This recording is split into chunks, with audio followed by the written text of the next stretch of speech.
आणि ज्यावेळेस आता जी चळवळ आहे, ज्या अर्थानं हिंदी भाषिक देशभरात जोडल्या गेला आहे, देशाची भाषा हिंदी आहे आणि त्यामुळं त्याच उमेदीनं ह्या देशाला भाषेच्या नावावर कोणी कापाकापी करू नये आणि जे कापाकापी करतात त्यांना घरात बसवलं पाहिजे कायदेशीर दृष्ट्या.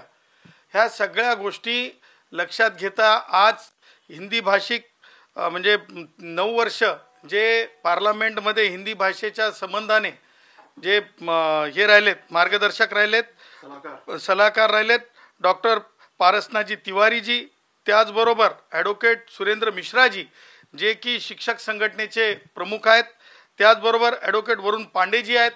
ही सगळी विद्वान मंडळी आणि ज्यांना म्हणजे सामाजिक राष्ट्रहितामध्ये इंटरेस्ट आहे असे सगळे म्हणजे व्यक्ती भेटून आज मला भेट घेतली. त्यांनी विचाराची देवाणघेवाण झाली आणि ह्यापुढं ह्या महाराष्ट्रामध्ये तिसरी भाषा शिकलीच जाईल, कारण केंद्राची गाइडलाइन है, केंद्र का कानून है और उसके लिए जो जो कर सकते. हिंदी भाषा लोगों की प्यारी भाषा बन चुकी है. कोंकण में जाइए, आम के जो बगीचे हैं वहां पे कौन काम कर रहा है? वहां पे हिंदी भाषिक काम कर रहे हैं.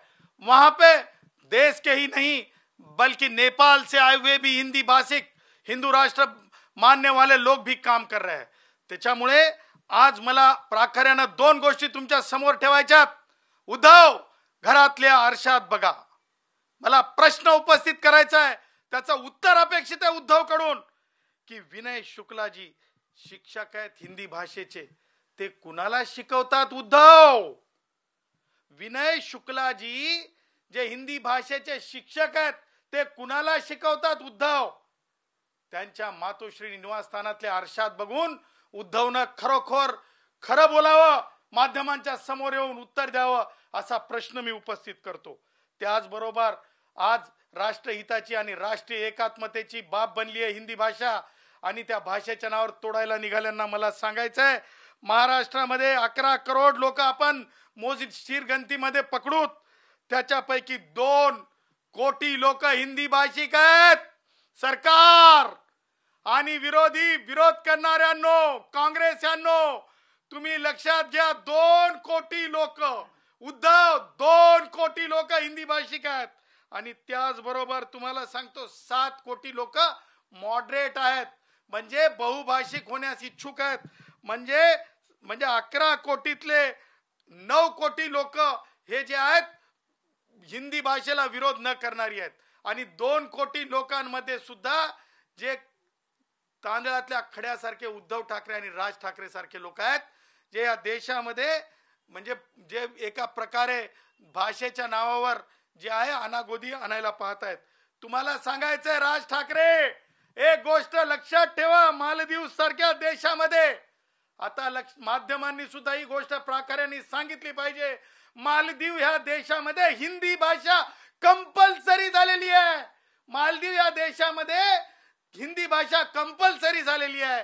अरे ज्या भारतामध्ये काश्मीर पासून कन्याकुमारी पर्यंत हिंदी बोललं जात आहे, केवळ हिंदी भाषेच्या राज्यांमध्येच नाही. त्यामुळे ह्या सगळ्या गोष्टी लक्षणीय आहेत. तामिळनाडू मधल्या जयललितांना हिंदी येत नव्हती का? हा देखील मुद्दा आहे. त्याच्यामुळे गरीब कष्टकरी श्रमजीवी दिहाडी मजूर या कष्टकऱ्यांच्या कुटुंबात भाषा जी येऊ नये, शिकू नये, हा मुद्दा जो राजकारणी उपस्थित करत आहेत त्याला कुठेतरी पूर्णविराम, राज ठाकरे सारख्या विचारांना पूर्णविराम. कारण लक्षात ठेवा, यांची कथनी आणि करणी, उद्धव असेल राज ठाकरे असेल, यांची कथनी आणि करणीमध्ये फरक आहे. आणि म्हणून येणाऱ्या काळामध्ये जे आहेत शिक्षण संस्थेतील सुज्ञ शिक्षक असतील, विद्यार्थी असतील, पालक असतील, यांच्या वतीनं आम्ही तिसरी भाषा कंपल्सरी केलीच गेली पाहिजे, दिलीच गेली पाहिजे. ती ऑप्शनल जरी असली तरी तिसरी भाषा न शिकल्यामुळं जे गरिबांच्या मुलांचं नुकसान होणार आहे, श्रीमंतांच्या नाही. याकरिता शासनाने जो शासन निर्णय मागे घेतलाय तो पुनश्च लागू करा. शासन निर्णय पुनश्च लागू करा. जी कमिटी नेमली शासनाने तिचा तातडीने निर्णय घ्यावा. कारण भाषा हिंदी शिकवायला अनेक शाळांमध्ये सुरुवात झालेली आहे. ह्याकरिता माननीय उच्च न्यायालयात जाण्याचा देखील निर्णय घेतलेला आहे. त्याचबरोबर राज ठाकरे, उद्धव ठाकरे यांच्या लोकांनी ज्या प्रकारे लोकांना तोडण्याचं काम चालू केलेलं आहे ते थांबवण्यासाठी सुद्धा उच्च न्यायालयामध्ये ह्या येत्या आठवड्यामध्ये धाव घेतली जाणार आहे। दोपहर का सामना हिंदी में है ना, हिंदी में दोपहर का सामना है, वो तो चलाने का मजा लेते हैं।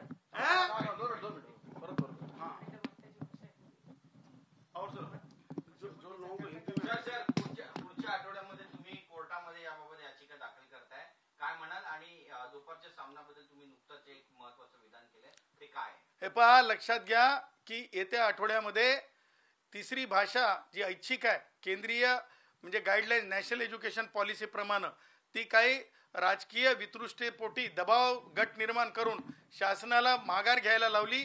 तो शासन निर्णय पुन्हा लागू करण्याकरिता मान्य उच्च न्यायालयात जात आहोत। त्याचबरोबर ही पहिल्यांदा घोषणा करत आहे की शासन निर्णय पुनश्च लागू करण्याकरिता शासनाचा जो निर्णय जो आहे तो पुनश्च लागू करण्याकरिता आम्ही जात आहोत।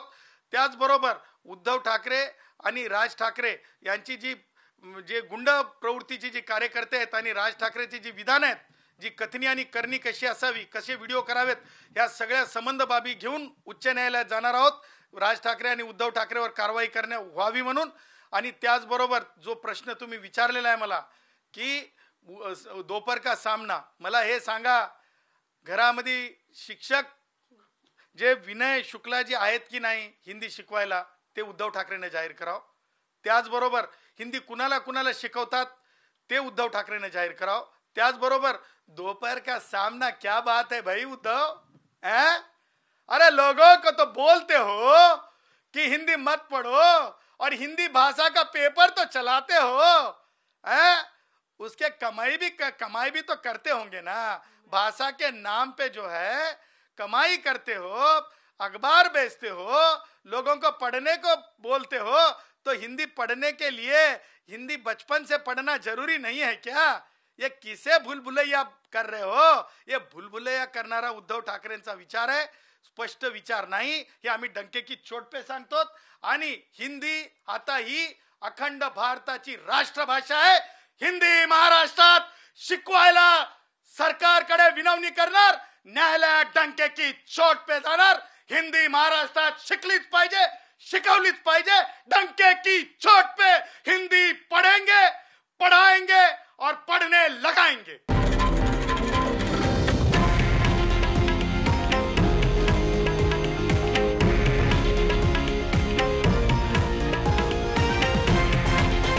हे आहे देशातील नंबर 1 न्यूज नेटवर्क आणि आपण पाहत आहात TV9 मराठी, एकमेव।